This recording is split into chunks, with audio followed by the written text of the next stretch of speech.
14 देखो, 14 का 1 नंबर कर है, किसी आयत की लंबाई 3 सेंटीमीटर और चौड़ाई 2 सेंटीमीटर बढ़ाने पर क्षेत्रफल 67 वर्ग इकाई बढ़ जाता है, लेकिन यदि लंबाई में से 5 इकाई घटा दी जाए और चौड़ाई में 3 इकाई बढ़ा दी जाए तो क्षेत्रफल 9 वर्ग इकाई घट जाता है। तो आयत का क्षेत्रफल निकालें।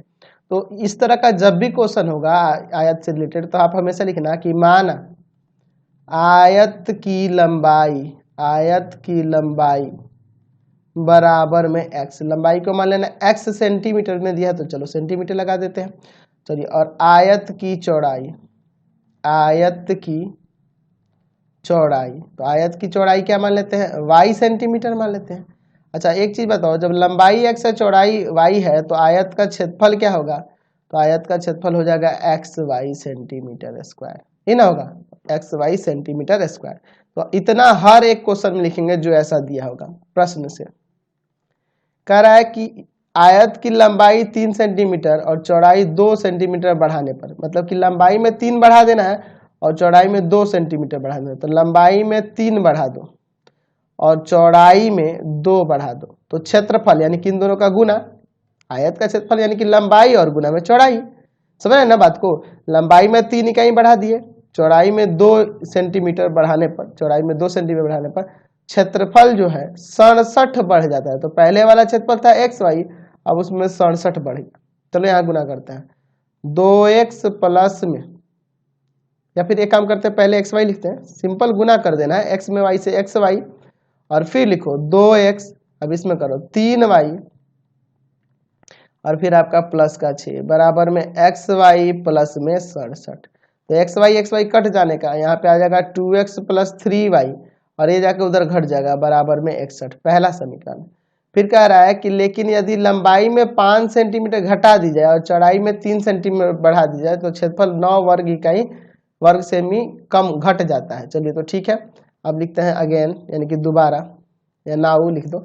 चलिए तो क्या कह रहे हैं कि यदि लंबाई में 5 सेंटीमीटर घटा दी जाए और चौड़ाई में 3 बढ़ा दी जाए, लंबाई में 5 सेंटीमीटर घटा दी जाए और चौड़ाई में 3 सेंटीमीटर बढ़ा दी जाए। फिर से देखो, लंबाई में 5 सेंटीमीटर घटाए हैं, यानी देखो x माइनस 5 कर दिया है, और चौड़ाई में 3 सेंटीमीटर बढ़ा दी जाए, चौड़ाई में 3 सेंटीमीटर बढ़ा दी जाए, तो क्षेत्रफल 9 वर्ग सेंटीमीटर क्या हो जाता है, घट जाता है। यानी कि क्षेत्रफल पहले xy था, अब xy माइनस 9 हो जाता है। यहाँ इंटू करो, तो xy प्लस का 3x माइनस का 5y माइनस का 15 बराबर में xy माइनस 9, ये कट जाएगा, 3x माइनस 5y, ये जाकर उधर प्लस का हो जाएगा ना, तो माइनस का 9 और प्लस का 15, यानी कि 3x माइनस का 5y बराबर में हो जाएगा यहाँ पे कितना, तो यहाँ आ जाएगा आपका 6।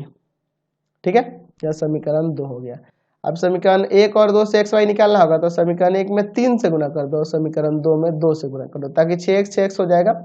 लिखेंगे समीकरण 1 तथा 2 से, समीकरण 1 तथा 2 से, तो समीकरण 1 में 3 से गुना करो तो 6x प्लस में 9y बराबर में 3 एकम 3 और 6 तियां 18। अच्छा, इसमें 2 से गुना करो तो ये हो जाएगा 6x और माइनस का 10y बराबर में 6 दूना 12। ठीक है, यहाँ पे साइन बदलो, माइनस प्लस माइनस, तो ये कट जाएगा, यहाँ हो जाएगा आपका 19y और बराबर में कितना होगा, घटेगा तो 1 7 1।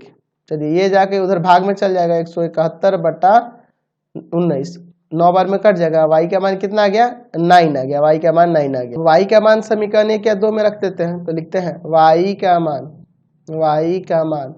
समीकरण 2 में रखना आसान होगा, समीकरण 2 में रखने पर, समीकरण 2 क्या है आपका, 3x माइनस का 5y बराबर में 6, 3x माइनस का 5y की जगह पे कितना हो जाएगा, 9 बराबर में 6, यानी कि हो जाएगा 3x माइनस का 45 बराबर में 6, ये जाके उधर जुड़ जाएगा, यानी कि 3x बराबर आ जाएगा 51, x बराबर आ जाएगा 51 बटा 3, यानी कि आ गया आपका 17, सॉरी 51 है ना, 51 बटा में 3, तो आपका x का मान कितना आ गया, 17 आ गया।